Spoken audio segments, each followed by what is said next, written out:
Since my visit to the Railroad Museum took place a week before Christmas, I thought it might be fun to try to find a connection between the locomotives that you're seeing and Christmas. And this is where I give you a chance to test your Yuletide knowledge. One of these two locomotives made its first run the same year that artist Thomas Nast drew an image of what would become the iconic Santa Claus on the cover of Harper's Weekly magazine. Was it the Governor Stamford, or was it the Virginia and Truckee number 12? Well, give yourself a gold star if you said the Governor Stamford. Built in 1862, it hit the rails the same year that artist Thomas Nast drew an image for the Christmas issue of Harper's Weekly magazine that was based on a drawing of his native German St. Nicholas, a 4th century bishop known for his kindness and his generosity. Now, over the years, the Nast Santa has evolved into the jolly old soul that we recognize today as Santa Claus. There's more holiday connections to come, but right now it's time to get back to our tour of the California State Railroad Museum in Sacramento. You know, Santa would have a pretty tough time getting ready for Christmas if he didn't have the help of his Christmas elves.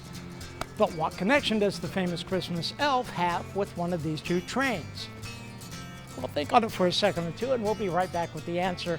And we'll also show you a lot more great locomotives right here at the California State Railroad Museum. Don't go away. We'll be right back. So, have you thought of the answer? Well, this impish Christmas elf first made its debut in Gobby's Lady's Book, and that happened the very first year that the V&T hit the tracks. And that's our Christmas connection, and there's a lot more coming up, but right now we've got to get back on track at the Railroad Museum, right here in Sacramento.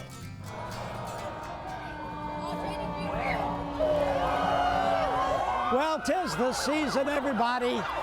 Santa Claus is almost in town, and towns and cities around the nation are celebrating in their own very special way, and they're doing it right here in Sacramento. So what do you say we take a peek at their annual Christmas parade? This year's parade came very close to being canceled due to lack of funds. But at the last minute, enough money was raised to keep the annual holiday tradition alive. Now, it wasn't a big parade, but in this case, size really doesn't matter. The city's holiday spirit came shining through when it mattered the most. For those of you that have always wanted to go to the North Pole, guess what?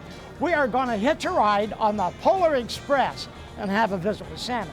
Could I show you my Christmas list and just get your thoughts on it? Oh, absolutely. Okay, it's just a couple of things. What do you think? Well, Terry, let's talk about it while we go to a commercial break. What do you think? I think I'm getting another lump of coal. Don't go away. We'll be right back. Each year, kids of all ages show up in their PJs for a trip to the North Pole on the Polar Express. This 90-minute excursion recreates the magic of the popular movie, right down to the dancing waiters and mugs of hot, hot, hot chocolate and cookies.